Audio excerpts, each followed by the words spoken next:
नमस्कार, मैं हूं अशोक कुमार। मुखर संवाद के इस खास कार्यक्रम में आपका स्वागत है। मुखर संवाद आपको खबरें वही बताता है जो आपके जीवन के लिए बेहद जरूरी है।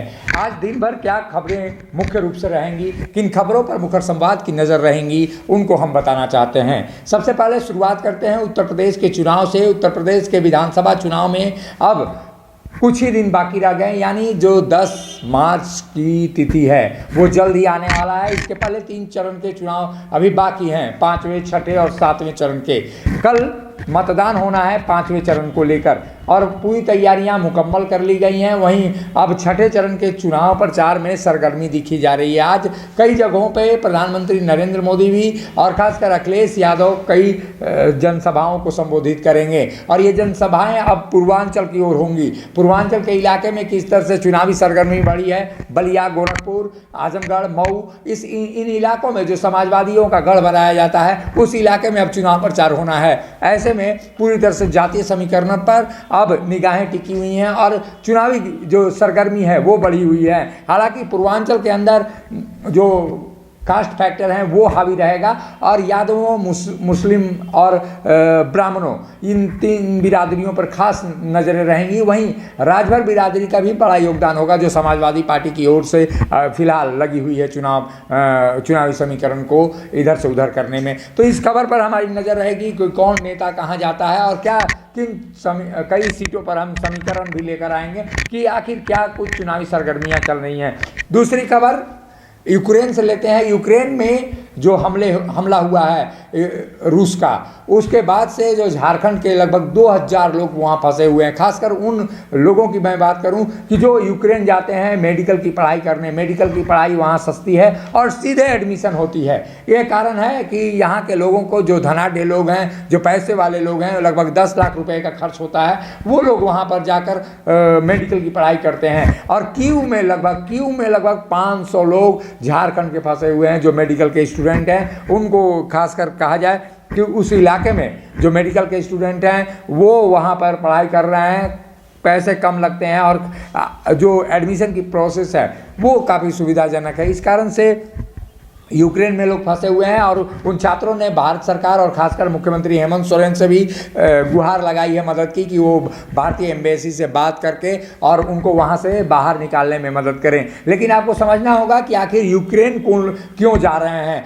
जो हमारे छात्र हैं उनका यूक्रेन के प्रति आखिर इतना लगाव क्यों है, और ये लगाव की बातें ये हैं कि जो मेडिकल की पढ़ाई है वो वहाँ सस्ती है और इसी कारण से जो आसानी से वहाँ मेडिकल की डिग्री भी मिल जाती है। इस तौर पे जो 50% भारत से कम खर्च लगता है वहाँ पे और कोर्स भी काफ़ी आसान है। यही कारण है कि जो छात्र हैं मेडिकल के और जो पैसे वाले लोग हैं उनके लिए आसानी होती है कि यूक्रेन जाकर वो मेडिकल की पढ़ाई करें। हालांकि जो हमारे पास, आप अगर डॉक्टर इरफान अंसारी का नाम भी सुना होगा आपने, तो डॉक्टर इरफान अंसारी भी इसी इलाके से, वहाँ से रसिया से पढ़ाई करके आए हैं, यूक्रेन से।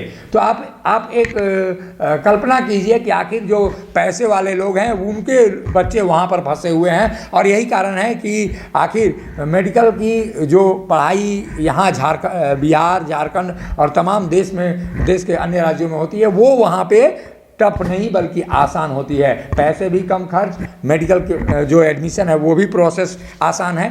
तो ये बातें हैं, यही कारण है कि जो झारखंड के लोग हैं और पूरे देश के जो स्टूडेंट हैं वो यूक्रेन की ओर रुख करते हैं। तीसरी बड़ी खबर है कि पेट्रोल और डीजल की कीमतें बढ़ सकती हैं देश में। कारण साफ है कि कच्चे माल का जो उत्पादक है रसिया और यूक्रेन भी माना जाए, तो वहाँ पे जो संकट, जो सामरिक संकट है उसके हिसाब से अगर आप देखेंगे तो पेट्रोल और डीजल की कीमतें भी देश में बढ़ने की संभावना जग गई है। ये युद्ध अगर लंबा चला तो निश्चित रूप से पेट्रोल और डीजल की कीमतें देश के अंदर बढ़ेंगी, जो भारतीय अर्थव्यवस्था के लिए बेहद ही खराब होगा। चौथी बड़ी खबर है कि झारखंड में किसान मेला और कृषि प्रदर्शनी का उद्घाटन आज होगा।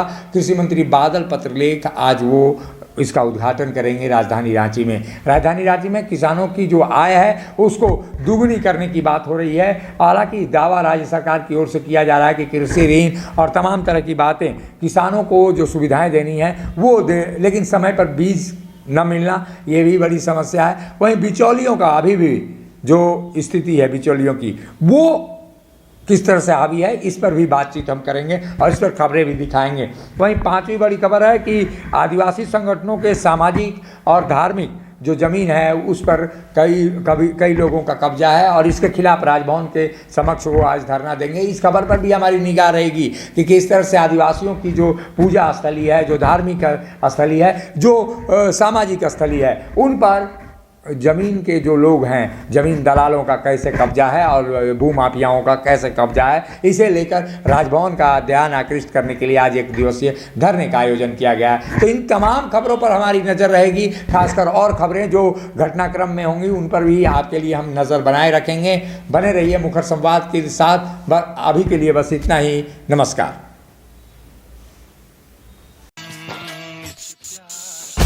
उस्ताद, आफत में पड़ी है जान। उस्ताद, उसके हाथ में तलवार है।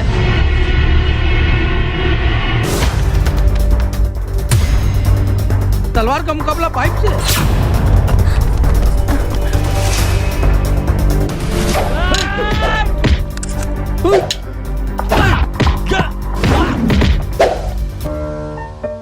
अरे वाह, आप तो हीरो हो।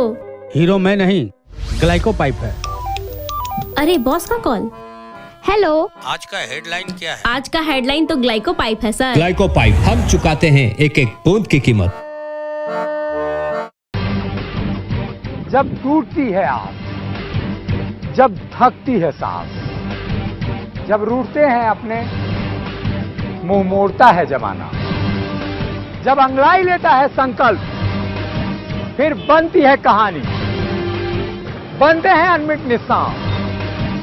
देखिए मेरे साथ संघर्ष की दास्तां।